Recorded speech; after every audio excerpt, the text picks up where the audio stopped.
Close. Tommie Smith and John Carlos made history in October 1968 with their iconic bowed heads and raised fists during the national anthem.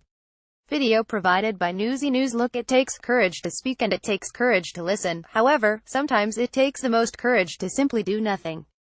On Sunday, October 8, President Donald Trump called a trick play to show his strength and disapproval of the protests in the NFL. Trump sought to punish players for their silent and passive expression of opinion when kneeling during the playing of the national anthem, but the planned walkout by Vice President Mike Pence was a political move that backfired.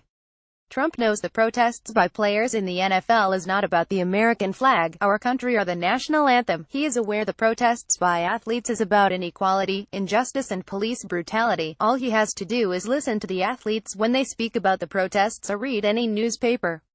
No right is more fundamental to all Americans than the right to freedom of speech, which comes from the First Amendment to our Constitution. The NFL players can engage in a silent protests, which is their right under the Constitution. They should not be embarrassed for taking a stand on racism, inequality, and prejudice. The players were on their stage Sunday afternoon in Indianapolis when the Colts played the San Francisco 49ers. Trump's mistake that day was protesting the right to protest of the players. NFL players use the only public platform they have available to them to express their views and opinions. With television and the 24-hour news cycle, players can be seen but not necessarily be heard. NFL players, when protesting, do not try to bring down the country, desecrate the flag, or interrupt the singing of the national anthem. They just kneel and remain silent. Close. Sports Pulse. Trista Crick speaks with USA Today sports reporter Nancy Armour about Vice President Mike Pence's controversial exit from an NFL game this past weekend. USA Today sports. The staged walkout by Pence at the Colts game was bad for America and professional sports. Trump knew there would be a team protest, so he orchestrated the walkout of his vice president. Trump should learn to resist the temptation to silence those who are protesting racial injustice and inequality in America. We cannot continue to lose battles like at Charlottesville. The U.S. Supreme Court held in Abrams v. United States in 1919, men must be held to have intended, and to be accountable for, the effects which their acts were likely to produce. That goes for all men, including the president. Trump did not realize the ramifications of his action and directive to Pence.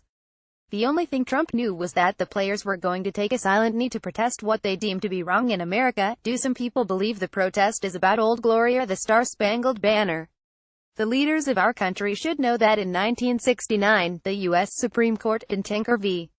Des Moines and Up, CMTY, SCH. Dist, held that students had a right to wear black armbands to school in protest of the Vietnam War. The Supreme Court went on to rule that the students' protest was a silent, passive expression of opinion, unaccompanied by any disorder or disturbance, and was entitled to blanket protection under the First Amendment. The attempt to punish players for their beliefs and for exercising their First Amendment rights by showing them up is without precedent. Political speech is at the core of what the First Amendment is designed to protect. Until everyone decides to face the elephant in the room, our country cannot make progress to bridge the Great Divide. It will not happen until Trump places the issues in our country on his list of priorities. The important American issues of equality, justice for all, and equal treatment deserve public discourse, not just private conversations at the country club or on the golf course. Recent polls indicate a majority of Americans understand the issue and the nature and purpose of the protests. Why is this so hard for Trump to understand, Mr. President? America is not a game show, sporting event, or Twitter war, and you are not a celebrity but a sitting president of the United States. If you do not promote those ideals and laws that made America great, you cannot make America great again, no matter how hard you try. John M. Mooney Jr. is an attorney in Madison. He can be reached via email to john@jmooneylaw.com.